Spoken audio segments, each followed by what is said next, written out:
자폐 스펙트럼 장애는 신경 발달 장애의 일종으로 사회기술, 언어, 의사소통 발달에 지연을 보이고 반복적인 행동과 한정된 흥미를 보이는 특징을 가지고 있습니다. 이러한 자폐 스펙트럼 장애의 증상은 1800년도 초부터 기록되어 왔으나 자폐라는 단어의 역사는 약 100년밖에 되지 않았습니다. 하지만 이 짧은 기간 동안 자폐라는 단어가 의미하는 바에는 많은 혼동이 있었습니다. 본 영상에서는 자폐라는 단어가 현재 자폐 스펙트럼 장애로 자리 잡기까지 어떠한 역사를 지나왔는지 알아보려고 합니다.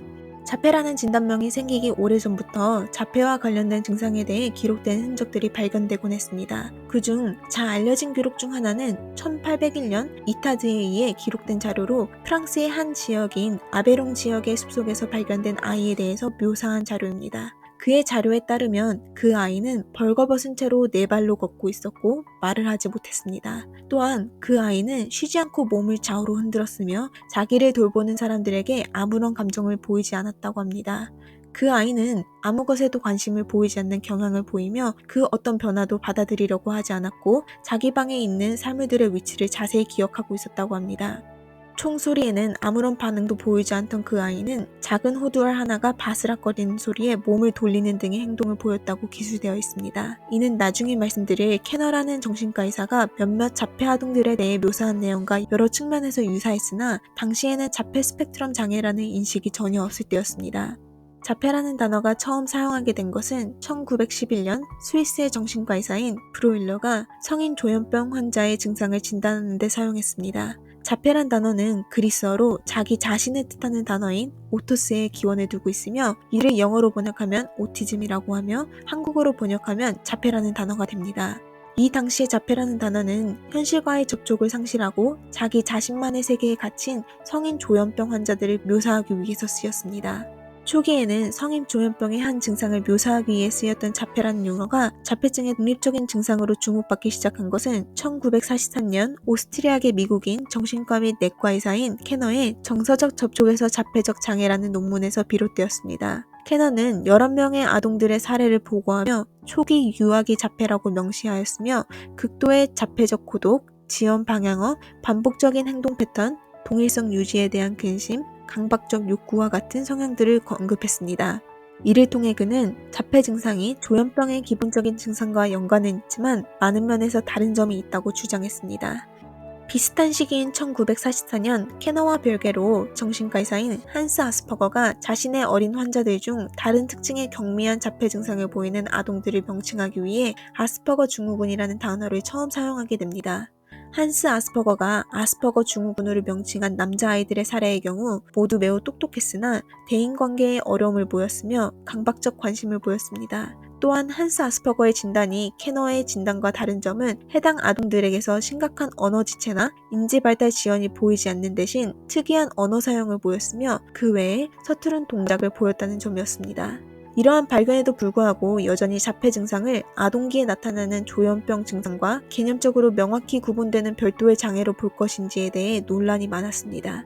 1968년도에 미국 정신의학회에서 발간한 정신장애 진단 및 통계 편람 제2판에서도 자폐 스펙트럼 장애를 여전히 아동형 조현병에 포함시켰습니다. 정신장애 진단 및 통계 편람은 오래전부터 지금까지 임상 장면에서 정신질환 진단을 위해 사용되어 오고 있는 가이드라인으로 1968년도 당시에는 자폐증을 현실에 무관심한 것이 특징인 소화기 조현병의 한 형태로 정의했습니다.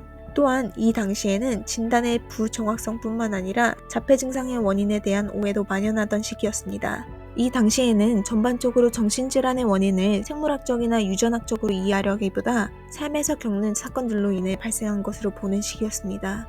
따라서 1950년대와 1960년도에는 주로 자폐 스펙트럼 장애의 원인을 쌀쌀맞고 감정 없는 엄마로부터 제대로 사랑을 못 받은 아이들에게서 자폐증 성향이 비롯된다고 간주되었으며 1967년도에 브루노 베텔하임은 그런 엄마들을 명칭하기 위해 냉장고 엄마라는 용어를 사용하였습니다. 이로 인해 자폐증 성향을 보이는 아이들의 어머니들이 많은 비난을 받게 됩니다. 하지만 1970년대에 자폐 스펙트럼 장애는 생물학적 토대를 기반으로 한 뇌 발달의 문제에 뿌리를 두고 있다는 연구 결과들이 속속 발표되면서 냉장고 엄마라는 개념은 틀린 것으로 입증되었죠. 이러한 사례는 정확한 과학적 증거를 기반으로 문제점을 파악해야 된다는 것을 절실히 보여주는 예시 중 하나입니다. 이처럼 1970년대에 진행된 여러 연구들의 결과를 통해 자폐 증상을 조현병과 분리하여 새로운 증상으로 포함시켜야 된다는 것이 입증되기도 했습니다. 이로 인해 1980년에 출판된 정신장애 진단 및 통계 편람의 제3판에서 자폐증을 유아자폐증으로 별도의 진단명으로 확립하고 조현병과 완전히 다른 전반적 발달장애의 하위 유형으로 기술하게 되었습니다.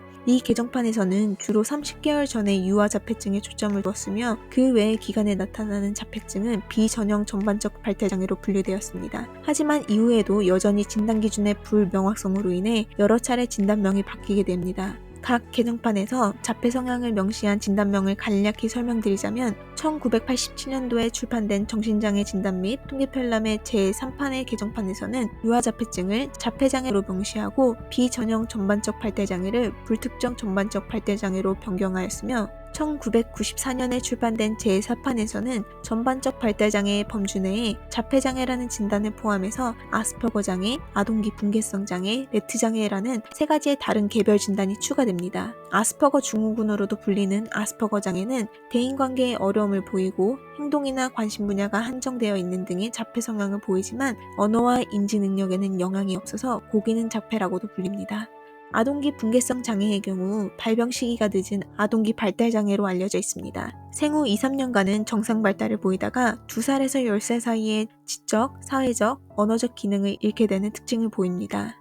레트 장애는 주로 여자에게 나타나는 발달장애의 일종이며 불특정 전반적 발달장애의 경우에는 자폐증의 증상을 모두 보이지는 않지만 몇 개의 증상만을 보이는 경우입니다. 하지만 제4판에 포함된 이러한 개별 진단들이 서로 비슷한 징후와 증상을 가진다는 문제가 있었습니다. 이러한 이유로 2013년도에 출판된 정신장애 진단 및 통계편람의 최신 개정판에서는 전반적 발달장애를 변경하여 자폐 스펙트럼 장애라는 개념을 도입하면서 현재의 자폐 스펙트럼 장애라는 진단명에 이르게 되었습니다.